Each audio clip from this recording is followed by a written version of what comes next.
Tonight's top story, a review of the movie Jiu Jitsu, starring Nic Cage. Who's watching this? It's not me. Maybe it's you. Maybe it's your kids. I'm Tucker Carlson, and you're listening to the Nic Cage Fight Podcast /News Network. Thank you for that intro, Tucker. I'm one of your hosts, Josh, joined as always by Rich and Ryan. Tucker Carlson, everybody.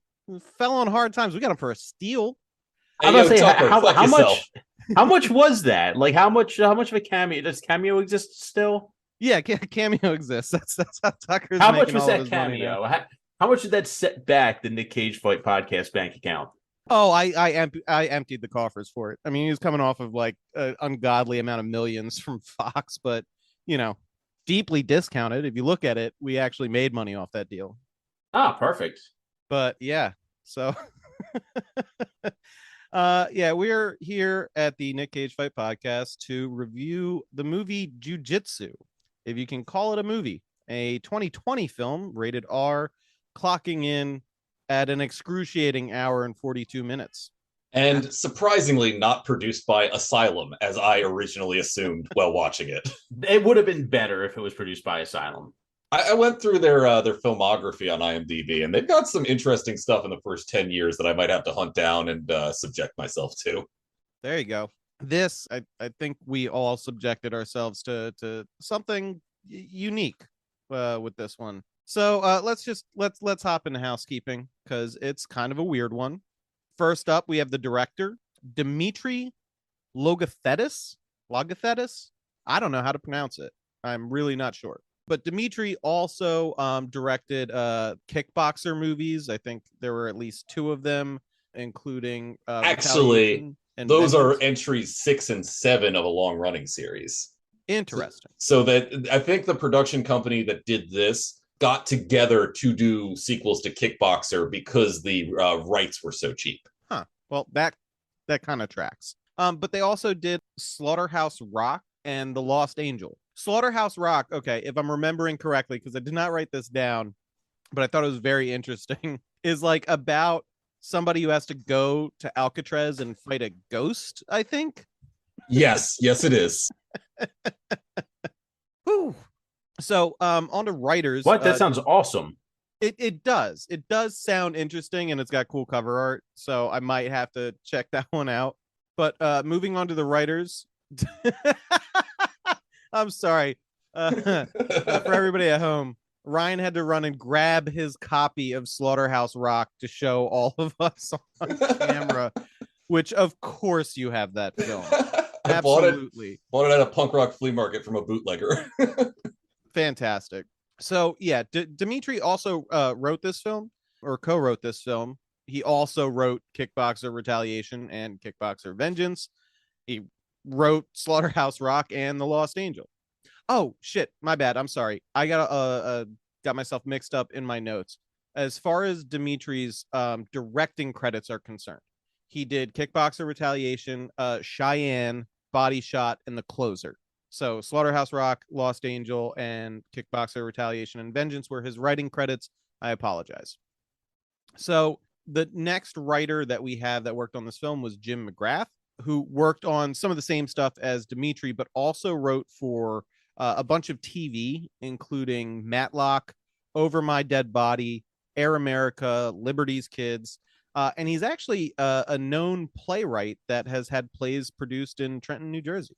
So I actually have to do a correction from a previous episode where I called Matlock a detective. He's a defense attorney. Oh, I didn't know that. Yeah, grandmas love him. He's a defense attorney. There you go. Why did I think Matlock was a woman? I've never seen Matlock.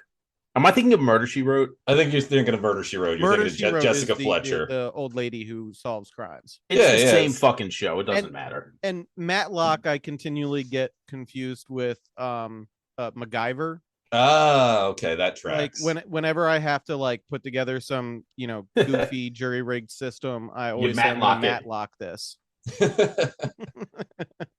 All right, so with directing and writing out of the way, we can move on to the cast, such as it is. Starting as always with the man of this hour and every hour, Nic Cage, as Wiley. Yes, Wiley. Only other character I've seen named Wiley was literally the cartoon Coyote. But there's also Dr. Wily from the from Mega Man. Oh, there you go. Okay. I forgot one of the famous Wileys. Yeah, it's one of the classic blunders forgetting the Wileys. Yes. Next up, we have Elaine Moussi as Jake, who is primarily like a stunt guy, as far as I can tell. So a number of his credits are as, goons or bad guys from fight scenes, including Nobody, American Gods, Kill Order. He was in both Kickboxer Retaliation and Vengeance, and just a number of other stuntman credits to his name. So yeah, seems like a pretty legit dude. So yeah, good on him for getting a lead. Yep. So then next up we have Tommy Walker as Private Tommy. He was in the 2005 version of The Producers. He was in the Netflix Daredevil series. He was also in Bomb City and Primal. Not overly familiar with those. So yeah. Next up we have John D. Hickman as Hickman, one of those actors who seems to like to try and use his real name as much as possible for his characters. But he was in HBO's Westworld show, River Runs Red, Crypto, The Informer, and The Vanished, just to name a few. Next up, we have probably the weirdest actor included in this particular lineup, Eddie Steeples as Tex.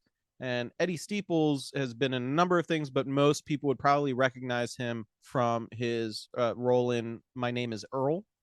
But he was also, and I had to throw this in there, I've never seen it, but I might go seek it out now. OJ the Musical. Excuse me? Yes, he was in a film called OJ the Musical. I see that now. I am adding that to my watch list because this sounds, oh my God, this sounds awful. Ooh, yeah, cool. Sold. He was also in Would You Rather, which was, I think, kind of schlocky horror film. It is. It's got Jeffrey Combs and the dude who plays Ricky on Trailer Park Boys. Also, noted porn star. Shit, I can't remember her name. Huh. There's a porn star in it. There you go. And American Nightmares. So next up, we have Rick Yoon as Captain Sand. Who's it was Sasha Grey. It was Sasha Grey. There you go. Rick Yoon has been in Olympus Has Fallen, Ninja Assassin, The Fast and the Furious, and also Alita Battle Angel, which I liked quite a bit. I like that too. I'm quite stoked that they're making a second one. Are they really? Yeah, it just got announced that they got the green light, and that James Cameron's going to be using some of the techniques they used on that new Avatar in the new Alita. So I'm pretty chuffed about that. Yeah, dude, I'm kind of psyched about it. Also, I will say that Ninja Assassin is one of the only movies I've ever fallen asleep in a movie theater during because it's boring as shit. I went and watched that in theaters because I was like, this is gonna be fucking awesome, and it was not. Yeah, fucking awesome. With a name like Ninja Assassins, I would assume that it'd be exciting. It's got all the words I like. Exactly. I was all in on it, and then no, it didn't work out too well.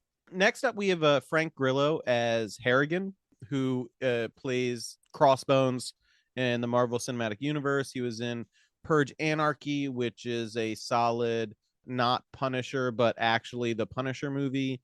He was also in The Gray and Warrior. He's been in a number of things. You'd recognize him if you see him. They also have to update his primary photo on IMDb because I did not realize who it was until I got to his appearance on screen. I was like, God damn it, I go back to housekeeping. He's the only other guy in this movie that you'll know. Yes. And he's like so far down on the billing on the websites that I just wrote him off as just some other stuntman. I see. I would have assumed the billing for this, just to get names in there, would be like starring Nic Cage and also Frank Grillo. Yeah, I agree. Like that would just not be the natural thing to do. So yeah, next up we have Marie Avgeropoulos as Myra. That sounds right. Mira. I'm not really sure because they don't use names in this movie. This is one of the weird things.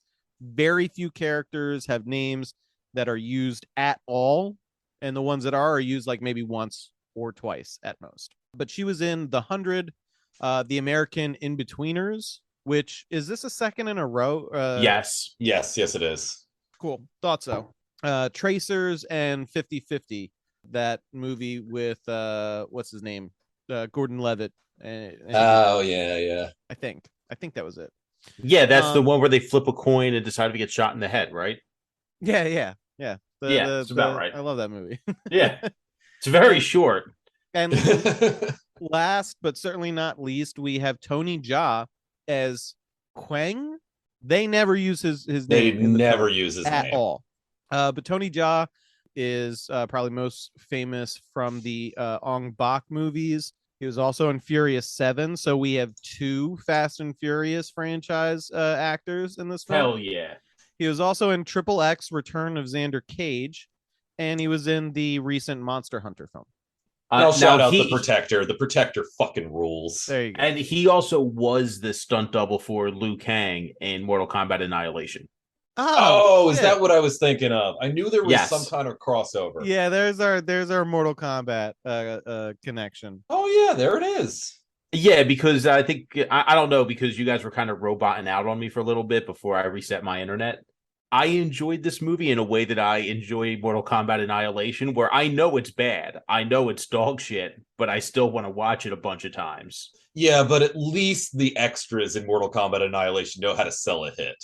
To put it into wrestling terms. Yeah, this is funnier than Annihilation. Annihilation, you just kind of watch in bewilderment. Yeah.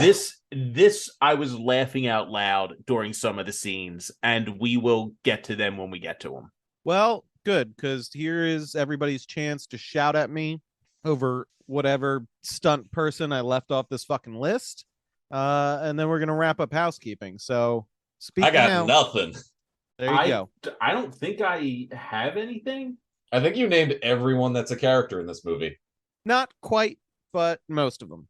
I didn't name. And oh, you didn't name Juju Chan. She plays Carmen. Carmen, her name is never used in the film. She's never used in the film, but she was in that Netflix Crouching Tiger, Hidden Dragon sequel that was pretty good.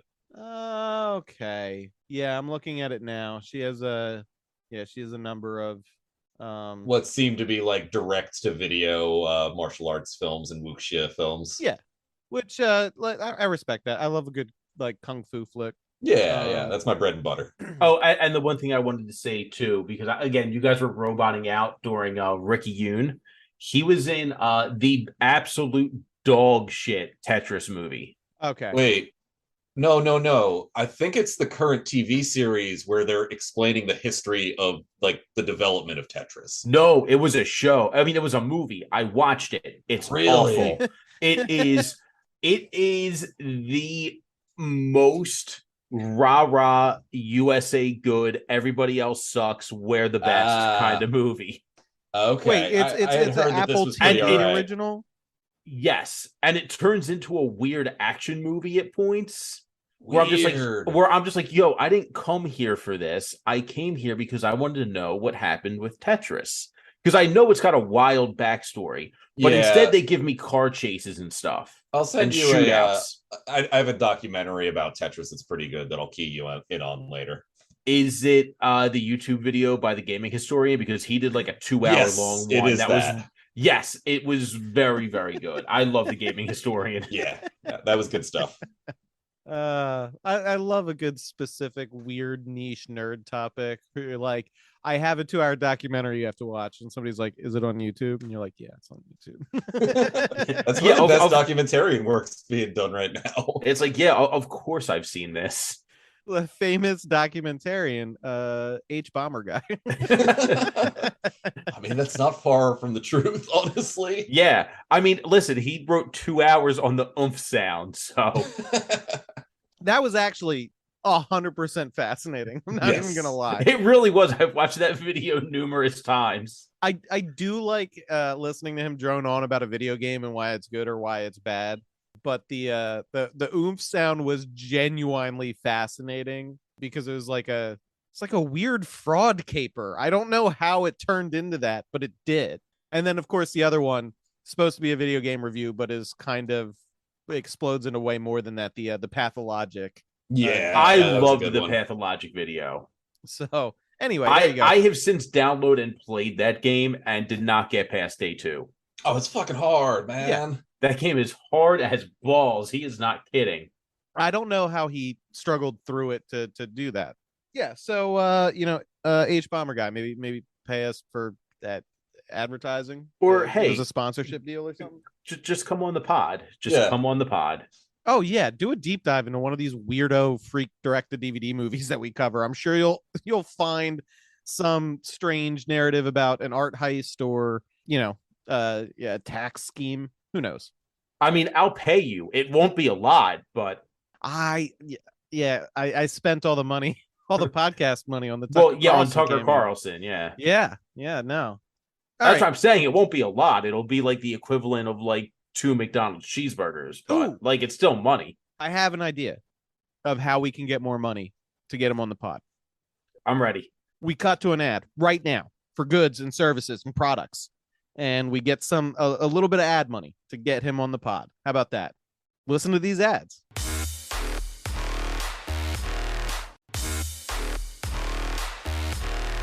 How about them ads? Right there was like 7 cents just directed right into our bank account. Sweetening the deal. Come on the pod. All right, we have to talk about as much movie. As we might not want to about this movie and how it plays out. Can we just keep talking about H Bomber Guy videos? I'd be fine with doing a review of just his channel for an episode, but we have to get through this one. So that's fine. And that's literally coming from somebody who enjoyed this movie. So it's bad, dude. It's just not a lot to talk about. Oh, it's awful. I'm not gonna lie, because like I thought my notes were gonna be really short for this because it was an action flick. I wrote a lot of words to cover all of this shit, so we might as well dive into it. Let's do it. Let's go. I'm ready. The opening is like a comic book panel, and this is going to become a recurring and absolutely maddening theme in this film. Completely useless use of their fucking money. You'd think they would sequence it or like break up the story, maybe like Tarantino style, like here's the comic book thing, and you get the little text in one of the panels, and that has something to do with the sequence you're about to see. No, they don't do it. I don't know why they don't do it, but they don't do it. So the opening is a comic book panel of Earth from space, and there's a comet sort of heading towards it. The comet zooms towards Earth, and then we zoom in down onto Earth, and we see a man is running through the woods, and he's wearing a cloak as CGI shuriken are sort of like flying out of this jungle at him. And then we see, of course, somehow worse special effects than the original Predator, like a cloaked figure like jumping between trees and shit, chasing him. And the man breaks through the tree line to find himself at the edge of a cliff. He jumps off the cliff, but is clipped by a shuriken as he falls into the water. And we get back to some comic book art as the opening title cards do their thing. And this comic book panel ends with a bit of text that says the rescue. Now, this one actually does make some sense. Now, real quick, I just want to interject here because I want to just let everybody know the CGI in this is dog shit. It is equivalent. I want to make a kind of a niche reference here, but anybody who is a fan of Community, it is the Glip Glop episode. Was that the VR one? It's no. It's the VR one is where they're fighting over Chevy Chase's dad's money.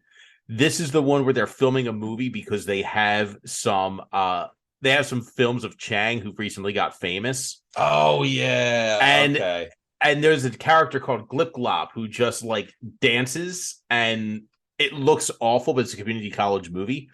That's how bad this CGI is. Agreed. It's abysmal. I'm gonna wait to yell at it because honestly, the shurikens and like the bad cloaking technology, I'm okay with those. I don't love it, but we're gonna get to what I consider egregious pretty fucking quick. All right. So is it the bad tracer bullets and like inexplicably the fact that time and space seems to warp around every time somebody shoots a gun? Sort of. I'll get into it when I get into it, because I really want to fucking lay into this shit after we describe the scenes in which they include this absurd nonsense. So we transition from the comic art to a live action scene of a boat skimming over the surface of a body of water. Nic Cage is in the boat wearing a straw hat and pointing a flashlight down in the water, and they spot and retrieve the body of the man who got shurikens thrown at him, right? They bring him back to a hut where an elderly Burmese couple stitch up his wounds. The wife wants this dude gone immediately and suggests to her husband that they take him to the American soldiers nearby. All right. Slightly like the elderly Burmese couple is one of the elements of comic relief that they try and do. Also, they're used for some lore dumping as far as advancing the plot is concerned. But essentially, like, the ladies like take them to the soldiers, and the dude's like, "Oh, but the fish. I'm a fisherman. What about the fish?" And she's like, "All right, you useless asshole. I'll take him." So the lady loads him into whatever cart she pulls with like a tiny moped and drives him right up to a bunch of soldiers, to the point where like one of the soldiers has to grab like the handlebars to stop her from running him over. So I would like to interject. Mm-hmm. The only want to interject. Yeah, the only U.S. military base I was able to find in Burma that was still active is in like the fucking mountains, and it's an Air Force base, and it's like 300 miles away from water. And it's not called Burma anymore. It's not. Myanmar. Yeah. It's been Myanmar for 30 years. When the fuck does this movie take place? Is it an alternate history? Is it like Mortal Kombat Annihilation, where it's like everything is just kind of broken and awful? Does it take place in 100 years where I have no idea. I could not tell you. Some of the weapons are futuristic. I don't know. It doesn't make any damn sense. It has the feel that it kind of wants to be a futuristic movie. Like, I kind of got that feeling, but I couldn't tell you. That was one of my primary questions while I was watching this. When the fuck is this set? Also, this wouldn't be a military base anyway, because the backstory behind the military being there is fucking stupid, but we'll get to that. Either way, It's going to be super secret. So the fact that a bunch of locals know where these people are is just another bit of breaking the suspension of disbelief of what you're seeing. So yeah, and it's like I hate to tell you, but in Myanmar or Burma or whatever, Americans ain't taken too kindly there. Yeah. If you look at where it's at in a map, it's like right near Vietnam and Cambodia and Laos, like the places that America just decimated in the 70s, and they don't forget. Nope.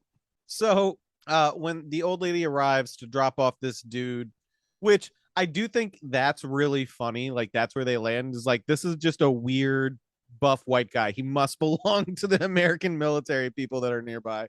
So she goes to drop him off, and we get introduced to the other comic relief character, Tex. And Tex is like the translator for the military. He doesn't appear to have any other training or use, and he's very bad at interpreting. That's the whole joke. The old lady is speaking in Burmese, and he is translating. And at least in this scene, he's getting bits and pieces, but they're comically misunderstood or confusing to the people there. We, however, as the viewer, get subtitles. So the lady essentially explains the plot of the movie about how every 6 years a comet comes by, opening up a hole in the local temple where a warrior of death comes out to fight people. And that's the plot. That's the basic premise here. So like, Tex, go ahead. Comet, is that like opening the portal? How is a comet making its way back around every 6 years? Too many plot holes? So you mentioned that obviously at this point it's not a spoiler to say there's a weirdo alien that fights people. That's the entire premise of the fucking movie. We were talking about what this alien is, and at certain points in the film, Ryan mentioned that he thought it might be some sort of sentient fog, a la the second Ron Perlman Hellboy movie, right? Yeah. So the comet might be a ship, and the alien might be some sort of fog entity that has some teleportation magic to an anchor point, which is the hole in the temple. And right there, we have put more thought into figuring this out than the writers of this film. So, love it. Yeah, and who made that hole in the temple? That didn't even. I was like the alien, and we're like, well, also, why is there just a fucking master sword on the wall of that temple? I don't know if you caught that. I did not fucking catch that. There is a Legend of Zelda Master Sword on the wall of that temple. All right, I'm gonna need the screen cap. It's like 48 minutes 5 seconds. I actually fucking paused it and got the time stamp on that. All right, 48 minutes 5 seconds. Because I've got to see that. I got to get a glimpse of that. So the soldiers, of course, write off this lady as a crazy, superstitious local. And the mysterious man is now being tended to by army doctors. We get, I think, a second weird look at the weird dragon tattoo the man has on one of his shoulders. And he is questioned by Mira or Myra. They never say her name, so I don't know how it's pronounced, who explicitly tells us she's an army intelligence. But the dude doesn't say much of anything, and then finally tells her that he doesn't remember in response to one of her questions. So we have a protagonist with amnesia bit, classic trope. This one is just done so bad. Like, even fucking Jason Bourne had some sort of personality. This guy is just getting peppered with questions by like military intelligence while being restrained. He's just like, where am I? Yeah, like most of the script of this movie is people asking a dude with amnesia shit that he shouldn't know because he has amnesia. Nobody accepts that he has amnesia basically at any point in the film, except for Nic Cage. Like, everybody's just like, what do you mean you don't remember? Yeah. And it's like, but it's like, that's how they drive the plot too, which gets real old after like the second time they do it. There are so many plot holes in this movie, and half of them revolve around this dude having amnesia and them trying to like set up leads, and none of it goes anywhere. There's not a thread that they actually follow to conclusion, which is kind of funny. So Myra's questions basically give us the impression that this group of U.S. military is trying to track down nuclear material. For whatever reason, they think that he might be smuggling nuclear weapon material, like Mission Impossible shit, right? So after this, like, the military guys go to take Mr. Amnesia out of his holding cell, and he gets up and he beats up like 4 guys in rapid succession, just beats the shit out of them. And this is where we get my first moment where I was like, oh god damn it, it's gonna be one of these things where they have CGI blood splashes that are like straight out of those fucking the like WMV, like VFX, old like PlayStation half real, half like the recorded shit that they put in for cutscenes, right? No, what it reminded me of was Japanese tokusatsu television, like fucking Power Rangers or like Kamen Rider. All right, so the Power Rangers part I'm going to get to, because at least this scene that I'm talking about just had like a fake blood splash that's clearly just like a sized down graphic when he kicks a dude in the face. There's at least one moment where somebody gets punched and some fucking lightning comes off of them and it rolls. It's more than one. I have a whole rant I'm going to scream and rage and hoot and holler about. Well, hang on. Speaking of being punched in the face, let these ads punch you in the face. No, wait a minute. Sorry, my timing is little off. early. Little early. Don't let these ads punch you in the face. I'm sorry, dear listener. Would have been a good off ramp. Yeah. My God, it would have been great. So listen, they're just gonna go back into the bushes and just catch you by surprise. The ads missed their cue on that one. We're gonna reset. Much like everybody in this movie. Yes. So finally, Myra comes in and he grabs her hand. She's going to stab him with a sedative. Give him the sedative. Sedative. And he grabs her wrist, but then she literally does the Game of Thrones, just drops it from her gripped hand into her open hand and jabs him right in the stomach with this. And then he's being tied back to a chair. And Myra's straight. I don't know if it's Myra or somebody else. Are like, this is truth serum we're injecting you with, which it was so funny because it reminded me of like the fucking flip side of the second Ant-Man movie where like one of the guys is being interrogated and they inject him with something. He's like, is this truth serum? He's like, that doesn't exist. This is just going to lower your inhibitions and make you more likely to not lie to us. So my favorite thing about this scene is that does say, oh, it's truth serum. But then like 2 minutes later, she also says, I think he's telling the truth. Yeah, I know. They really can't make up their fucking mind here. Yeah, God, I love this movie. I love it so much. It must be protected at all costs. This one might be a buy for me. While he's under the effects of the truth serum, Myra does some more like fucking storyline dumping for him by explaining why the U.S. military is around. Like they're detecting massive levels of plutonium nearby, and she thinks Mr. Amnesia knows about it. She kicks the rest of the troops out to question him alone, and he says he's there to do a job and babbles something about how they move so fast and the army dudes don't stand a chance. So this is where Myra reports back that she's like, I think the guy's telling the truth. I think he really does have amnesia.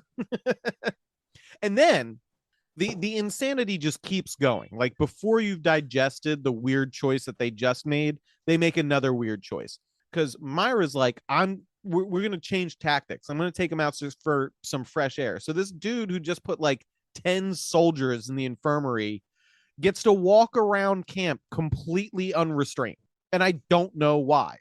So that's because they shot this out of order and they didn't think that through at all. So then we get another comic book panels, and this one says reunion, which this one still kind of works. And we see some Buddhist monks like approaching the military camp, like along the main road. And there is a dude sort of like coasting in their wake who is dressed differently, and he runs up and immediately starts beating the shit out of military guys. He beats up 4 dudes at the entrance of the camp, and then we get an entire like action sequence where this dude is beating the shit at single-handedly, just storming this military camp and fucks up like 25 guys. Bad CGI. We got CGI muzzle flashes. We've got CGI tracer rounds. This is also the scene where we start getting the Power Ranger effect, but I have so much to go through before we get there. So we have a little bit of parkour in this scene where the guy's like parkouring through these like walls of stone walls of houses that don't have any roofs. It looks like the military camp was made in like an abandoned village of some sort. Oh, and I love it. Throughout this whole scene, you can see where they have the fall mats set up for when dudes fall off the you sure can. To top it off, at one point, the mysterious warrior dude crouches behind a box that is made out of literal plywood. They didn't paint it or sand it or make it look like anything else. And there are rifle rounds being shot into this plywood box that he's hiding behind, and he is perfectly safe, which is fucking crazy. Also, like an unbelievable number of soldiers are rushing him with knives, despite all of them having guns. So a bunch of them are shooting at him. A bunch of them are just running at him with fucking hand knives.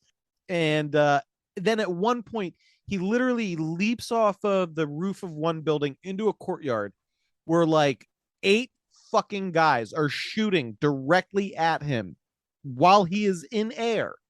And then the camera inexplicably pans down so that we can't see what happens in there.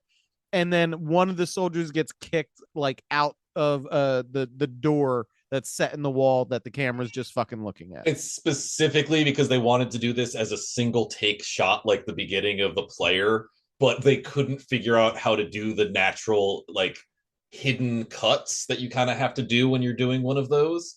Or a better example would be like the beginning of Snake Eyes. But like, it's literally just a failure of the filmmaking that we're watching happen in real time. It's legitimately ridiculous. So at this point, he is beaten up like basically everybody in the camp, and he gets to Mr. Amnesia and tells them, we have to go. And we do see Amnesia dude's name for the first time in subtitles, because inexplicably it's like Jake says, and then they immediately stop doing that, and I have no idea why. I don't know why they did it to begin with. So sorry, my dogs were misbehaving and I lost my spot. So yeah, his name is Jake. We learned that. Then we get another weird series of decisions made by the filmmaker. We get first person shots of Jake. We're watching from Jake's perspective, and he's beating up military guys or being shot at. And this is where I noticed when guys get hit particularly hard in this scene, they get these little bursts. I think it's supposed to be dust because they're in like a sort of like desert area, but it doesn't play as dust. It plays like the fucking sparks in Power Ranger combat, which is just crazy. That's fucking crazy. This is one of the scenes where I was laughing out loud because it was the funniest shit. It's something. It's certainly something. This scene also has, they only do it one fucking time, and I'm assuming it blew another fifth of their overall budget for the film. We get the Matrix movie bullets. Oh yeah, the where like the air around the them ripple is, effect. yes. Yeah, we get one scene that has that for whatever fucking reason. They never revisit that technique. So Jake and new mystery warrior escape. They leap out of the window of one of these like broken down buildings right before an explosion that has no discernible source rips through the building behind them, and they walk into a tall grass field where more mysterious tough people pop out like fucking meerkats. They all start asking questions. One of the women in the group comes up and hugs him. He asks them who they all are. We get a shot of a Predator style like heat map like UI thing, and it looks like, you know, the invisible monster is stalking them now, and suddenly the mystery warriors start getting pulled through the grass or thrown around and hit by this invisible assailant.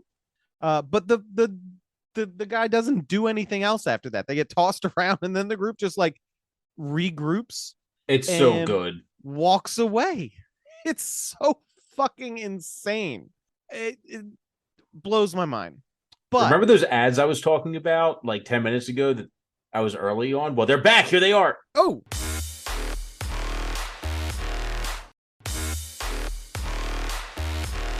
Got you, Predator style. You couldn't stop it.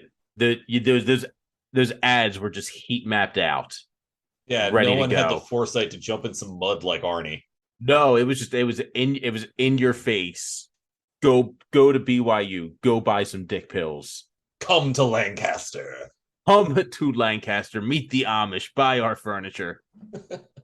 So it's funny because I was gonna lead into the ads with this next part, because one of the more inexplicable decisions that they make, which maybe could have been cool, but I think they were trying to save money at this point. The woman who came up and hugged Jake has some sort of wrist bow and arrow thing, but not like what you're thinking. Maybe you're thinking like a wrist mounted crossbow, you know, like Guts style or something like that. No, stretched from her wrist to her elbow is a bowstring. And she just, it's a bungee cord. Call it what it is. It is a bungee cord. But it's meant to be like a bowstring that she can just hold her arm out and fire things from. And that doesn't make sense. That does not make any fucking sense. If you set this up, you wouldn't be able to get a projectile more than 15 feet away from your body. I mean, higher probability it's just going to go into your arm. It's hilarious. It's honestly a very funny decision on their part. So I'll give them props for that. So at this point, I feel like we're losing our minds here. I know. So at this point, the military guys like show up. They literally drive down the road from either direction to surround the mystery warriors, and the mystery warriors just start kicking the shit out of more faceless military dudes. The mystery lady with the arm bow also has nunchucks. That's the other thing that makes this film seem more like a video game like Mortal Kombat is they all have like their weapons. You know what I mean? They all have their special thing. And all of the weapons look like they were thrown together by the prop department like 15 minutes before filming. Oh, I know that is an absolute fact for Tony Jaa's. I might as well say it now because we see it in this scene. Tony Jaa's character fights with tonfas, and they are literally just steel pipes with regular ass steel pipe caps in it. It's 2 bits of steel with one side being longer going into a fucking T-junction and then another little steel pipe coming out of the T-junction, all capped, and those are the tonfas he fights with.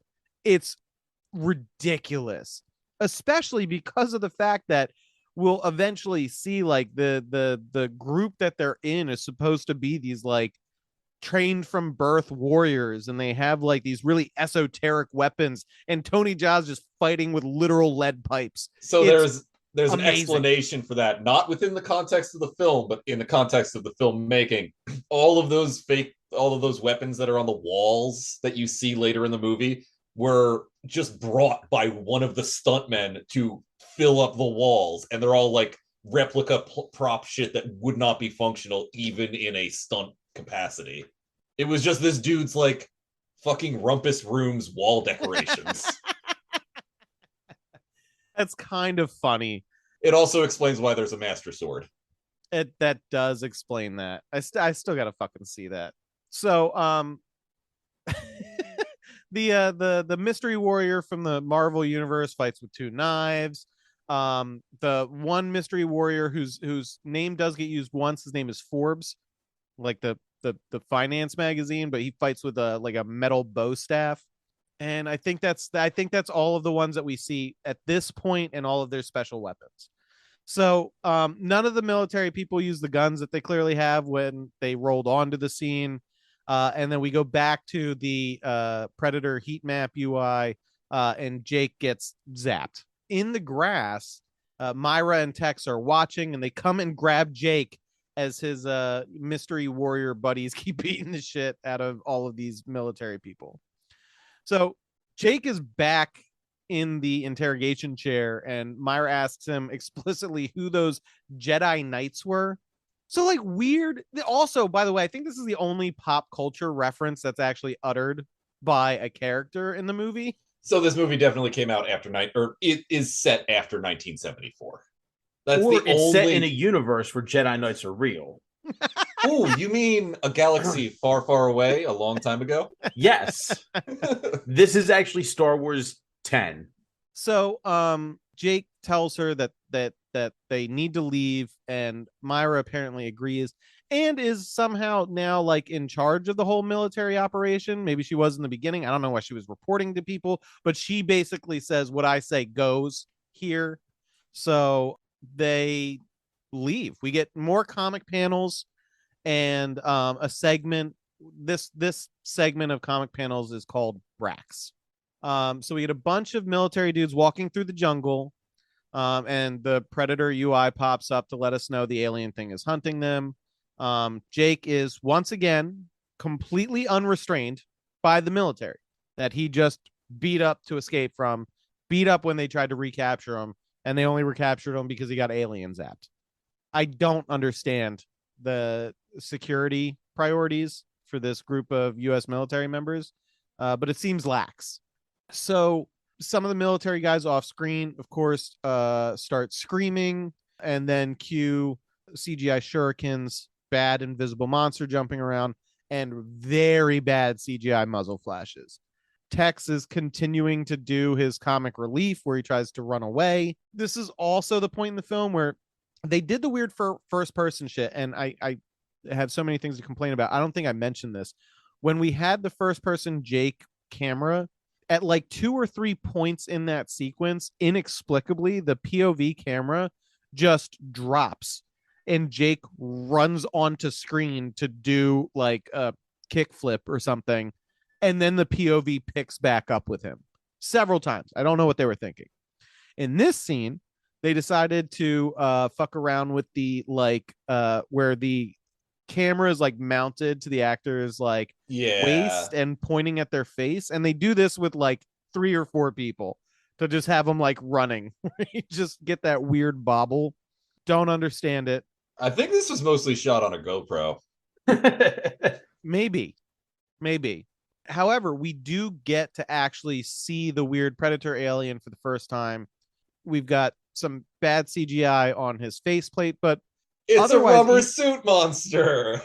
Otherwise, it's not even a rubber suit monster. He's basically wearing a morph suit that they hot glued some foam pieces to. Mm-hmm. Very, very generic. In fact, it's really funny since we made all of these references to Power Rangers. He kind of looks like a putty. He does look like a putty. So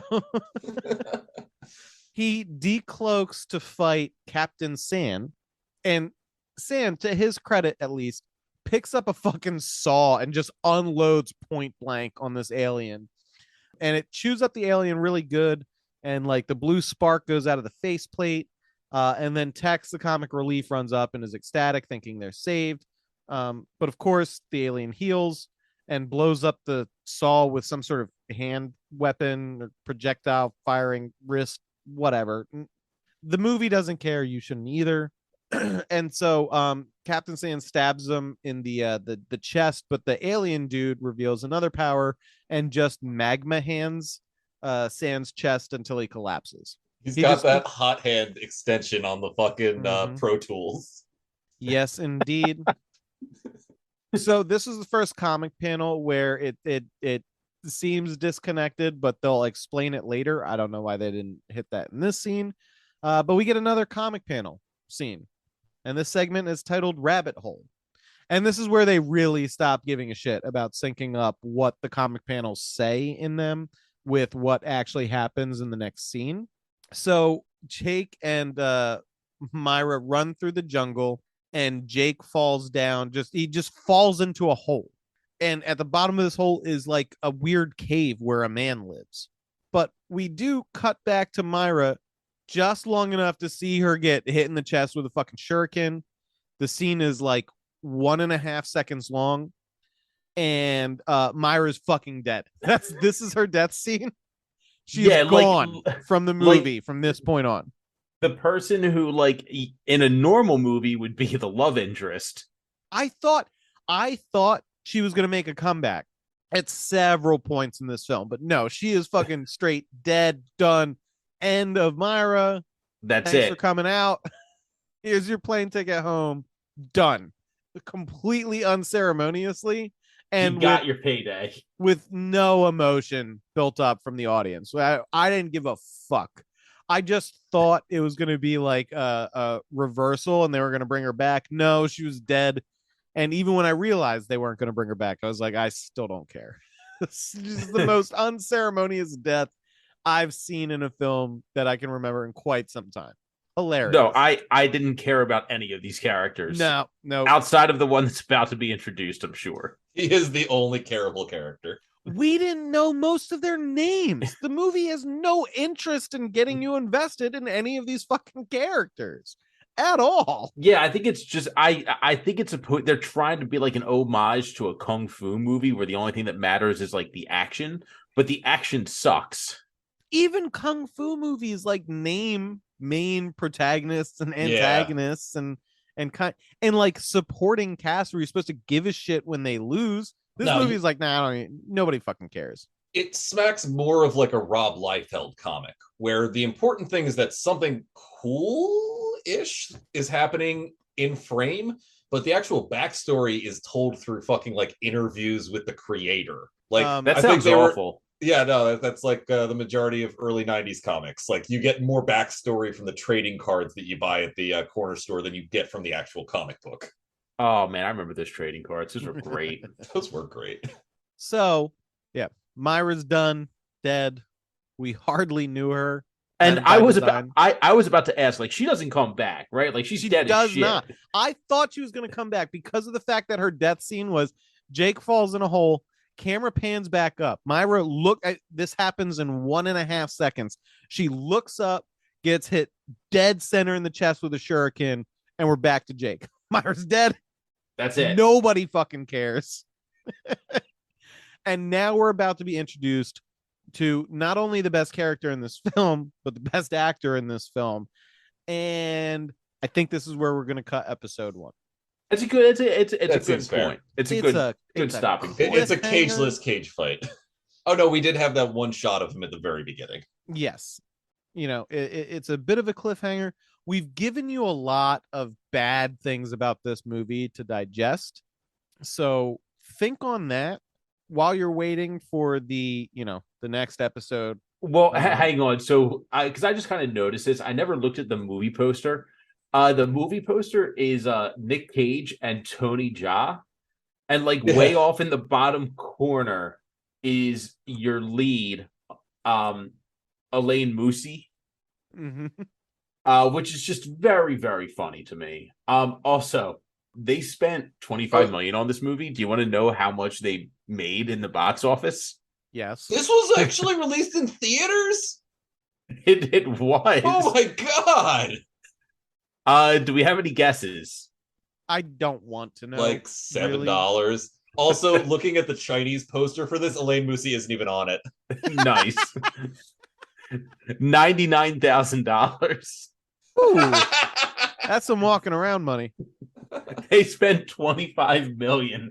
I wonder if Acme Rocket Fuel is like, oh, I click on that, it just brings me back to the director of this film. I guess he owns Acme Rocket Fuel. I do have to say, I don't know what language this. Jiu Jitsu is the beginning of a new martial arts franchise. Ooh, no, it isn't. That is incorrect. That is very wrong. Although I do know that they are doing a sequel to Jiu Jitsu and Nic Cage has not signed on to it. I do know that. We'll see if that ever actually materializes. It can't. It cannot. Oh my god! All right, so I found a foreign poster for it. Ooh, link it. Or yeah, no, it's got to be for this one because for a second there I was like, maybe this is for the second one, but instead of being called Jiu-Jitsu, it's called Earthfall, right? Earthfall. Yeah, that's the Chinese one I'm looking at. Okay, and the tagline at the top is Predator meets Mortal Kombat, which is kind of right, but only if Predator and Mortal Kombat were way worse. Yes, both of them. And a part of the tagline for the American one is from Dimitri, what's his name, director of, and then in bigger font, Kickboxer Retaliation. I can't believe they didn't call out Vengeance. Am I supposed to like give a shit about Kickboxer Retaliation? Like, is that a? I think the original ones had Van Damme in them. Yeah, it did.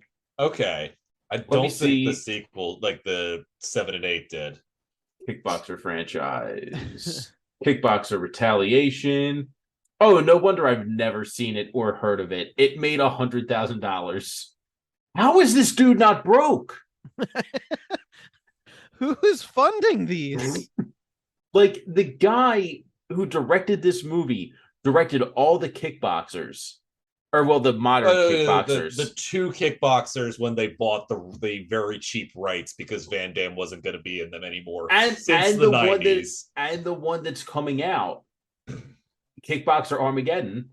I do see that, and I will watch it. But, like, all of these movies don't make any money. Like, it's a producer's thing. It's a tax write-off. Wait.